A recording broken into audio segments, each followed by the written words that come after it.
Hello everyone. आज हम लोग स्टार्ट करने जा रहे हैं एक न्यू प्लेलिस्ट और इस प्लेलिस्ट का नाम है एक्सप्रेस.js फॉर बिगिनर्स। और ये एज्यूम कर रहे हैं कि आप लोगों का React.js कंप्लीट हो गया होगा। आई मीन कि फ्रंट एंड का काम आप लोगों ने ख़त्म कर लिया होगा और अभी हम लोग स्टार्ट कर रहे हैं बैक एंड डेवलपमेंट प्रोसेस। और इसे समझने के लिए थोड़ा सा हम लोग फ्रंट एंड और बैक एंड का कनेक्शन समझ लेते हैं। उसके बाद हम लोग चलेंगे एक्सप्रेस.js के इंस्टॉलेशन के ऊपर। तो सपोज करो कि आपका ये है फ्रंट एंड और दूसरा है एक बैक एंड। और बैक एंड हम लोग किसको बोल रहे हैं कि जहाँ पे हम लोगों का HTTP रिक्वेस्ट वगैरह सेंड होगा और वहाँ से आपको रिस्पांस मिलने वाला होगा। So here is your client और यहाँ पे है आपके पास सर्वर। तो नॉर्मली आप क्या करते हो कि फ्रंट एंड से एक रिक्वेस्ट सेंड करते हो सर्वर के पास, ठीक है। और ये जो रिक्वेस्ट है यहाँ पे आपके पास, और जब आप सर्वर को रिक्वेस्ट सेंड करते हो तो सर्वर आपको देता है एक response. So in between we are using the HTTP methods. और HTTP मेथड्स हम एज्यूम कर रहे हैं कि आपको मालूम होगा, जैसे कि हम लोग यूज़ करते हैं मेथड्स के अंदर में gate request and post request, put, patch, delete and so on. तो आप लोग अगर फ्रंट एंड के साथ कभी API को फेच किया होगा ना, तो वहाँ पे आप लोग यूज़ किए होंगे इन सारे मेथड्स को। तो मैं एज्यूम करके चल रहा हूँ कि आपको ये सारी चीज़ें मालूम है, तो इसमें हम लोग अभी टाइम वेस्ट नहीं करने वाले हैं। और यहाँ पे है हमारा जो सर्वर है, ये है सर्वर हम लोगों का अभी एक्सप्रेस.js का। और एक्सप्रेस.js क्या है? ये एक अनओपिनियटेड वेब फ्रेमवर्क है और ये बहुत ही पॉपुलर है इंडस्ट्री में। जब कभी भी आप फ्रंट एंड ख़त्म करोगे तो एक्सप्रेस.js ज़रूर सीखना चाहिए, क्योंकि इससे आपको क्या होता है ना कि रॉ आइडिया मिलता है कि किस तरह से हमारा फ्रंट एंड और बैक एंड काम करता है, किस तरह से बाकी नेटवर्किंग की जो चीज़ें होती है वो काम करती है, कैसे हम लोग रिक्वेस्ट सेंड करते हैं और कैसे रिस्पॉन्स को प्रोसेस करते हैं। तो ये सारी चीज़ें आपको इस एक्सप्रेस.js से सीखने को मिलेगा। उसके बाद आप चाहो तो Next.js के अंदर में जा सकते हो। तो Next.js अगर आप लोगों को पढ़ना होगा तो हमारे YouTube चैनल के ऊपर में कंप्लीट Next.js का प्लेलिस्ट पड़ा हुआ है, तो आप वहाँ से भी पढ़ सकते हो।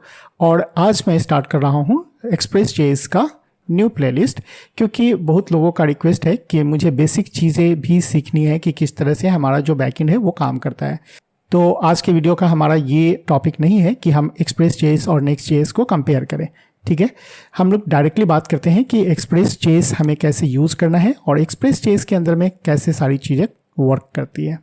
ऑल राइट, तो अभी आते हैं हम लोग अपने टर्मिनल के ऊपर में और कॉन्फ़िगर करते हैं एक्सप्रेस.js को।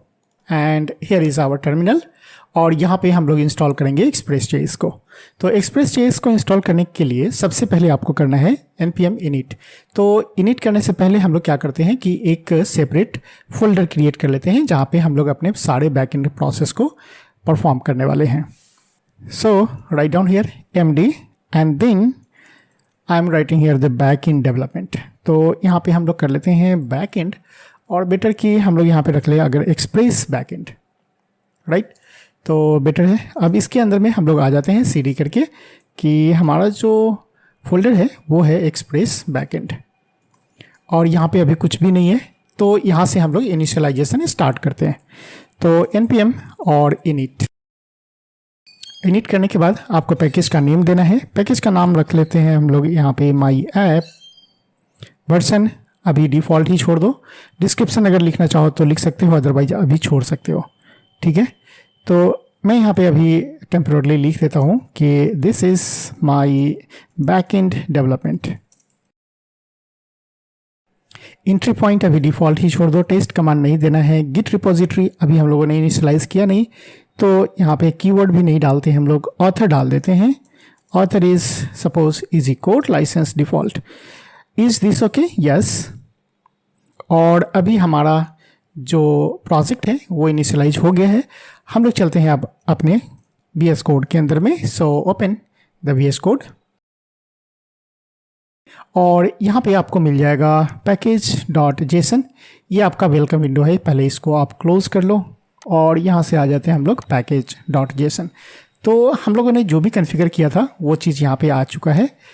तो हमारा प्रोजेक्ट इनिशियलाइजेशन हो जाने के बाद हम लोग इंस्टॉल करेंगे अभी एक्सप्रेस जो मेन पॉइंट है हम लोगों का।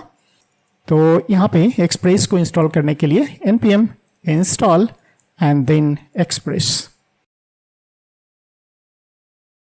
ऑलराइट, तो एक्सप्रेस हमारा जल्दी ही इंस्टॉल हो गया। अब हम लोग इसे स्टार्ट करेंगे, रन करेंगे। तो उसके लिए हम लोग यहाँ पे आ जाते हैं फिर से अपने थ्योरेटिकल पॉइंट को समझने के लिए कि जब आप रिक्वेस्ट करते हो ना क्लाइंट साइड से, यहाँ पे अगर हमने दिया रिक्वेस्ट, तो जब रिक्वेस्ट करोगे आप सर्वर पे तो सर्वर आपका एग्जिस्टिंग होना चाहिए। तो सर्वर अगर रन नहीं कर रहा होगा तो आपको यहाँ से रिस्पॉन्स मिलने वाला है नहीं। ठीक है, तो इसे हम लोग कैसे करते हैं, पहले आ जाते हैं यहाँ पे हमारे अपने VS कोड के अंदर में, और यहाँ पे हम लोग बनाने वाले हैं अपना सर्वर। राइट, तो सबसे पहले यहाँ पे रूट में ही आ जाओ। रूट के अंदर में आते हैं, यहाँ पे हम एक फाइल क्रिएट करते हैं और फाइल का नाम रख लेते हैं server.js। अब हमें यहाँ पे चाहिए होगा सर्वर क्रिएशन का कोड, और सर्वर को क्रिएट करने के लिए हम लोग यूज़ करने वाले हैं एक्सप्रेस। तो यहाँ पे हम लोग समझ लेते हैं कि कैसे एक्सप्रेस को लाना है। तो बाय डिफ़ॉल्ट जो हम लोगों का मॉड्यूल सेटअप होता है ना, वो CommonJS का होता है। तो यहाँ पे आप यूज़ कर सकते हो constant and then express is equals to and then here we have to use the required। और इसके अंदर में जो भी आपको मॉड्यूल चाहिए वो मॉड्यूल आप रिक्वायर करो। तो मुझे चाहिए होगा एक्सप्रेस, तो मैं यहाँ पे एक्सप्रेस को ले आता हूँ। तो यहाँ पे हम लोग क्या करेंगे, तो एक कॉन्स ले लेते हैं और एक वेरिएबल बना लेते हैं ऐप, और इस ऐप को इनिशियलाइज करते हैं with the help of express. जब हमारा ये बन गया ऐप, तो इसके हेल्प से हम लोग अपने सर्वर को स्टार्ट कर सकते हैं। तो देखो, सर्वर जब स्टार्ट करोगे ना आप, तो यहाँ पे सर्वर पे कोई ना कोई एक ऐसा पॉइंट चाहिए जहाँ पे आपके रिक्वेस्ट को वो रिसीव करेगा, और उसके लिए चाहिए होगा आपको एक पोर्ट नंबर। ठीक है, तो मान लो यहाँ पे आपको चाहिए होगा एक पोर्ट, तो इस पोर्ट का नंबर आप कुछ भी डाल सकते हो, 8000 डाल दो, 2000 डाल दो, 9000 डाल दो, कुछ भी डाल दो। आप यहाँ पे एक पोर्ट नंबर डालो, ताकि जब क्लाइंट रिक्वेस्ट करेगा ना, तो इस पोर्ट पे आकर के ये सर्वर के पास रिसीव होगा, and based on that server will return the response to the client. और यहाँ पे with the help of this app we will listen the request on the server. तो यहाँ पे हम लोग कैसे लिसन करेंगे, तो यहाँ पे एक फंक्शन मिलेगा आपको कि वी हैव टू लिसन, और लिसन करने के लिए आपको पोर्ट नंबर बताना है। तो मैं यहाँ पे अगर डाल दूँ 6000 पोर्ट नंबर है, और इस पोर्ट नंबर पे आपको उसके रिक्वेस्ट को रिसीव करना है। जब रिसीव कर लोगे तो आपको यहाँ से एक कॉल बैक फंक्शन को यूज़ करना है। तो यहाँ पे मैं केवल उसको बतला देता हूँ कि आपका जो सर्वर है वो स्टार्ट हो चुका है। तो मैं एक मैसेज कर लेता हूँ कि console.log and server started, that's all. ये हमारा इतना छोटा सा एक कोड आपको एक्सप्रेस सर्वर क्रिएट करके दे देगा। अब ये जो छोटा सा कोड है, इस कोड को मुझे रन करना पड़ेगा, मीन्स सर्वर को स्टार्ट करना पड़ेगा। तो सर्वर को स्टार्ट करने के लिए आप क्या करोगे, तो अपने टर्मिनल के ऊपर में आ जाओ और यहाँ पे लिख देना है node and then file name. तो आपने जो फाइल नेम दिया था वो था server.js, तो यहाँ पे लिखना है node server.js and you see here server started, that's all. तो यहाँ पे हमारा जो एक्सप्रेस सर्वर है वो ऑलरेडी स्टार्ट हो चुका है। अब इसके बाद हम लोग वापस आ जाते हैं अपने VS कोड के अंदर में और कुछ नेसेसरी चेंजेस करते हैं। ठीक है, सबसे पहला काम हम लोगों को क्या करना है कि जो CommonJS हम लोग यूज़ कर लेते हैं ना, CommonJS का सिंटैक्स, उसे नहीं यूज़ करना है। हम लोग यूज़ करेंगे ES मॉड्यूल का, राइट। तो इस मॉड्यूल को अगर आप यूज़ करना चाहते हो तो इस तरह से आपको रिक्वायर्ड लिखने की ज़रूरत नहीं है। और यहाँ पे अगर आप माउस लाओ तो देखो यहाँ पे एक आपको वार्निंग भी दे रहा है, राइट, कि file is a CommonJS module, it may be converted to an ES module. अब कैसे हमें कन्वर्ट करना पड़ेगा ES मॉड्यूल में, तो package.json के अंदर में आ जाओ और यहाँ पे कुछ भी छेड़छाड़ नहीं करो अभी तत्काल के लिए, और आपको एक यहाँ पे एट्रीब्यूट डाल देना है कि टाइप कैसा होगा।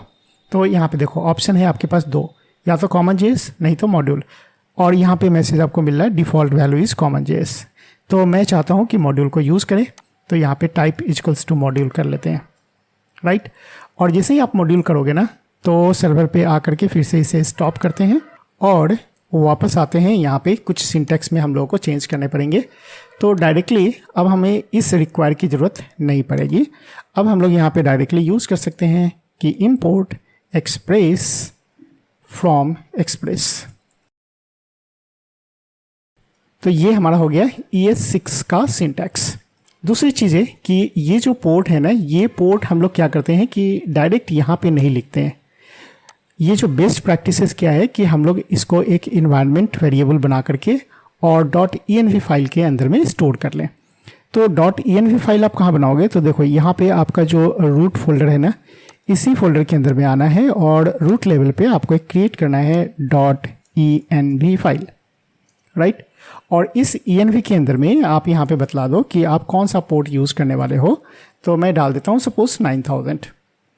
अब ये जो .env बन गया ना, तो उसको हैंडल करने के लिए आपको एक थर्ड पार्टी लाइब्रेरी यूज़ करना पड़ता था, तो मैं उसको अभी यूज़ नहीं करने जा रहा हूँ, राइट। यहाँ पे हम लोग यूज़ करेंगे कुछ और तरीके से, और उसके लिए हम लोग यहाँ पे आ जाते हैं package.json के अंदर में, और कुछ स्क्रिप्ट हम लोग यहाँ पे लिखने वाले हैं।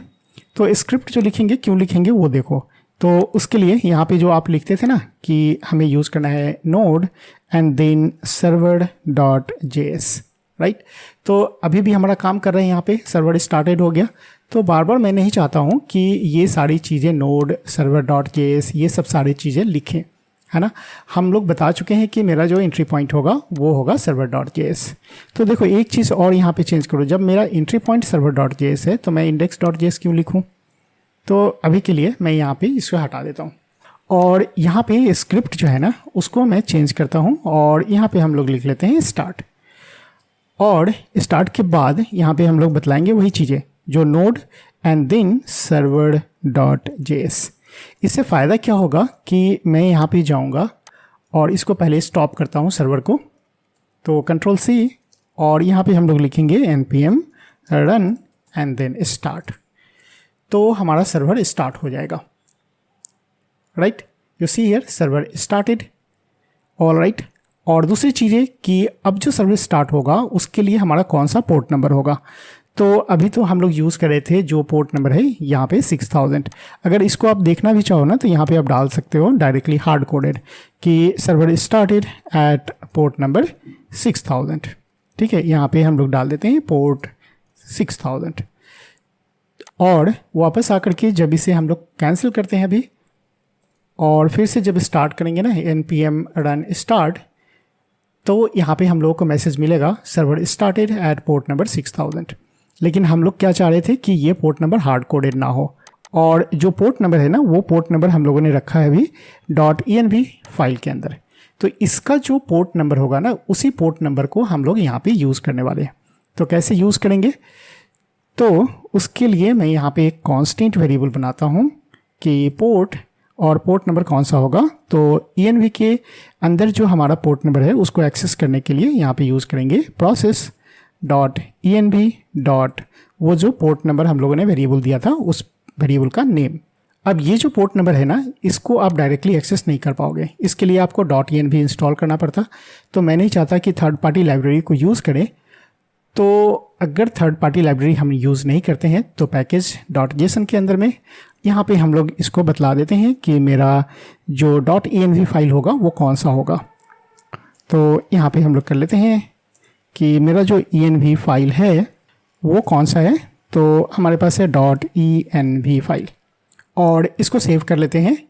और सेव करने के बाद सर्वर में आ करके हम लोग क्या करेंगे कि ये वाला जो पोर्ट है ना इसको यहाँ पे डाल देते हैं कि अब ये हार्ड कोडेड नहीं रहेगा, मेरा जो सर्वर रन करेगा वो इस पोर्ट के ऊपर में रन करेगा। तो यहाँ पे हम लोग डाल दिया पोर्ट, और यहाँ पे जो मैसेज है ना इस मैसेज को भी मैं यहाँ पे अपडेट कर देता हूँ। और यहाँ पे वेरिएबल, तो वेरिएबल को यूज़ करने के लिए आप यूज़ करते हो dollar and then curly braces and here is your port, right. और इसको सेव करने के बाद वापस आते हैं अपने टर्मिनल के ऊपर में, और जो हमारा करेंटली रन कर रहा है सर्वर पहले तो उसे स्टॉप कर लेते हैं और फिर करते हैं npm run start। तो अभी देखो हमारा स्टार्ट हो गया पोर्ट नंबर 9000, और हम लोगों ने जो पोर्ट यूज़ किया था ना यही था हमारा 9000। ऑल राइट, चलो यहाँ तक तो हमारा हो गया प्रोजेक्ट सेटअप की बात। अब आते हैं एक छोटा सा हम लोग रिक्वेस्ट सेंड करके देख लेते हैं, और जो रिक्वेस्ट सेंड करेंगे वो होगा हमारा गेट रिक्वेस्ट। तो गेट रिक्वेस्ट के लिए आपको राउट बनाना पड़ेगा, और उसके लिए हम लोग यहाँ पे यूज़ करेंगे app.getRequest, ठीक है। तो आप यहाँ पे HTTP मेथड्स यूज़ कर सकते हो, get, post, put, patch, delete, जो भी चाहते हो आप, है ना। और उसके बाद में आपको यहाँ पे राउट बताना पड़ेगा। तो उसके लिए हम लोग यहाँ पे अभी यूज़ करते हैं बेस राउट को, जो हमारा जो लोकल होस्ट होगा ना, वो अगर डिफ़ॉल्ट छोड़ देते हैं तो ये फॉरवर्ड स्लैश समझेगा। और उसके बाद में आपको यहाँ पे बतलाना है उसका हैंडलर कि अगर आप ये राउट यूज़ करोगे तो उसके लिए आपको कौन सा रिस्पॉन्स या रिक्वेस्ट करना है, ठीक है। तो आप यहाँ पे क्या करोगे, एक कॉल बैक फंक्शन यूज़ करोगे और उस कॉल बैक फंक्शन के बारे में यहाँ पे हम लोग डिफाइन कर देंगे। अब इस कॉल बैक फंक्शन के अंदर में आपको दो पैरामीटर रिसीव होता है, रिक्वेस्ट एंड रिस्पॉन्स। तो यहाँ पे हम लोग क्या करेंगे, कुछ रिस्पॉन्स, जस्ट एक मैसेज देना चाहते हैं कि आपने जो रिक्वेस्ट किया है उसके बदले में ये रिस्पॉन्स आपको मिल रहा है, ठीक है। तो मैं यहाँ पे क्या करूँगा, रिस्पॉन्स डॉट सेंड, और सेंड करके लिख देते हैं यहाँ पे कि हेलो फ्रॉम सर्वर, राइट। तो ये जो है ये हमारा हो गया एक गेट रिक्वेस्ट। अब इस API को टेस्ट करने के लिए हम लोग क्या करेंगे, तो अपने आ जाएंगे थंडर क्लाइंट के ऊपर में। तो यहाँ पे हमारे पास थंडर क्लाइंट, आप चाहो तो पोस्टमैन को भी यूज़ कर सकते हो, मैं यहाँ पे थंडर क्लाइंट यूज़ कर रहा हूँ।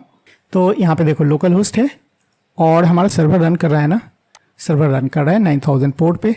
तो यहाँ पे हम लोग यूज़ कर लेंगे कि local host and then port number 9000 and then send the request. यहाँ पे देखो गेट रिक्वेस्ट, पोस्ट रिक्वेस्ट, सारी चीज़ें हैं। तो आप यहाँ से चूज़ कर लेना केयरफुली कि आप गेट कर रहे हो या पोस्ट कर रहे हो। तो मैं तो अभी कर रहा हूँ गेट रिक्वेस्ट, तो गेट करके और सेंड करते हैं। All right, so we have got here hello from server. All right, तो सभी चीज़ें काम कर रही है अच्छे से। और अगर मैं यहाँ पे कुछ चेंज करूँ, सपोज मैं यहाँ पे लिख देता हूँ कि hello from server by easy code, right. और इसको अभी हम लोग सेव करते हैं, और सेव करने के बाद हम लोग आ जाते हैं फिर से अपने टेस्टिंग टूल के ऊपर में। और यहाँ पे अगर हम लोग सेंड करते हैं फिर से, तो देखो जो भी हम लोग चेंज किया वो नहीं आया। क्यों नहीं आया, क्योंकि जो चेंज किया ना उसके बाद फिर हम लोगों को अपने सर्वर को स्टॉप करके और स्टार्ट करना पड़ेगा, ठीक है। तो ये बार बार ऐसा करना पड़ेगा, जितनी बार आप सर्वर के कंटेंट में चेंज करोगे उतनी बार आपको सर्वर को स्टॉप करना पड़ेगा, फिर स्टार्ट करना पड़ेगा, और ये बहुत ही टेडियस काम है। तो इससे भी मैं आपको अभी बचाने वाला हूँ। इसको आप पहले स्टॉप करो, और यहाँ पे हम लोग स्टॉप करके वापस आ जाते हैं अपने VS कोड के अंदर में। और मैं यहाँ पे कोई भी नोडमन वगैरह यूज़ नहीं करने वाला हूँ, ठीक है। अभी लेटेस्ट फीचर है, अभी जो एक्सपेरिमेंटल फीचर है हम लोग उसको यूज़ करने वाले हैं। तो यहाँ पे आप पैकेज डॉट जेसन के अंदर में आ जाना, और यहाँ पे हम लोग एक फ्लैग लगाने वाले हैं कि हाइफन एंड देन वॉच। इससे क्या होगा कि जो भी आप चेंज करोगे ना अपने सर्वर के फाइल में, वो सारी चीज़ों को वॉच करता रहेगा और ऑटोमेटिकली आपके सर्वर को रीस्टार्ट कर देगा। जो काम आपका नोडमॉन करता था ना, बिल्कुल वही काम यहाँ पे करेगा। इसलिए मैं अभी थर्ड पार्टी लाइब्रेरी को इंस्टॉल नहीं कर रहा हूँ। ऑल राइट, अब वापस आते हैं अपने टर्मिनल के ऊपर में और फिर से स्टार्ट कर लेते हैं अपने सर्वर को। सो npm run start। All right, तो हमारा सर्वर स्टार्ट हो गया है, यहाँ पे वॉच मोड में है। और वापस आ जाते हैं फिर से अपने थंडर क्लाइंट के ऊपर में। यहाँ पे है थंडर क्लाइंट, और अभी हम लोग फिर से गेट रिक्वेस्ट सेंड करते हैं। जैसे किया, देखो सर्वर बाय इजी कोड, ये तो आना ही आना था। लेकिन अगर मैं फिर से चेंज करूँ यहाँ पे, राइट, और चेंज करने के बाद मैं सेव करता हूँ और बिना रीस्टार्ट किए हुए अगर वो इफेक्ट मुझे मिल जाता है चेंजेस वाला, तब तो हम लोग समझ जाएंगे कि मेरा जो वॉच वाला फ्लैग था ना वो सक्सेसफुली वर्क कर रहा है। तो यहाँ पे वापस आ जाते हैं फिर से गेट रिक्वेस्ट पे, और यहाँ करते हैं send. All right, so we have got here the hello from server. तो जो भी चेंजेस किया था हम लोगों ने अपने सर्वर फाइल में, वो यहाँ पे आ चुका है। और एक चीज़ मैं यहाँ पे दिखला देता हूँ कि यहाँ से हमारे पास, इसको पहले मिनिमाइज़ कर लो, और अगर मैं यहाँ पे कुछ चेंज करूँ और सेव करूँ, तो यहाँ पे ध्यान दो कि रीस्टार्टिंग हो गया हमारा सर्वर एट पोर्ट नंबर 9000, ठीक है। तो बार बार इसे हमें स्टॉप करके फिर से रीस्टार्ट करने की ज़रूरत नहीं पड़ने वाली है। तो आज की वीडियो में हम लोग इतना ही रखते हैं, नेक्स्ट वीडियो में फिर मिलते हैं, तब तक के लिए बाय बाय।